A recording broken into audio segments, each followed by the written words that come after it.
ఆయన మనల్ని త్రోసేసే దేవుడు కాదు, లేదా చెదరగొట్టేసే దేవుడు కాదు. ఆయన మన అవిధేయతను బట్టి, మన గర్వాన్ని బట్టి, మన అహంభావాన్ని బట్టి చెదిరిపోయే వ్యక్తులుగా మనం ఉంటాం. కానీ దేవుడు ఎప్పుడూ కూడా మనల్ని పోగు చేయాలనే, సమకూర్చాలనే దేవుడు ఆశిస్తున్నాడు. ఆయన మనల్ని బలపరచాలని కోరుతున్నాడు. నేను వానిని చేరదీస్తాను.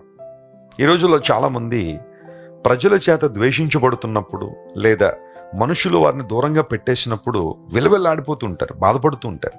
వారు నన్ను పట్టించుకోవట్లేదండి, వారు నన్ను దగ్గరికి రానివ్వట్లేదండి, వారి ఆనందంలో వాళ్లే కానీ నన్ను వారి ఆనందంలో లేదా వారి సహవాసంలో నన్ను ఉండనివ్వట్లేదండి అని చాలామంది వెలివేతకు గురివేయబడిన వారు బాధపడడం మనం చూస్తున్నాం.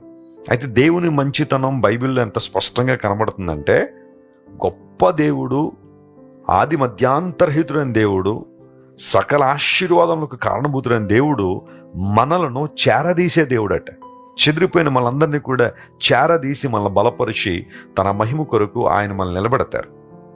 కీర్తనకారుడు ఒక సందర్భంలో ఏమంటాడంటే, మనం 27వ కీర్తన 10వ వచనం చదివితే, నా తల్లిదండ్రులు నన్ను విడిచినను యెహోవా నన్ను చేరదీయును అనే మాట అక్కడ రాయబడి.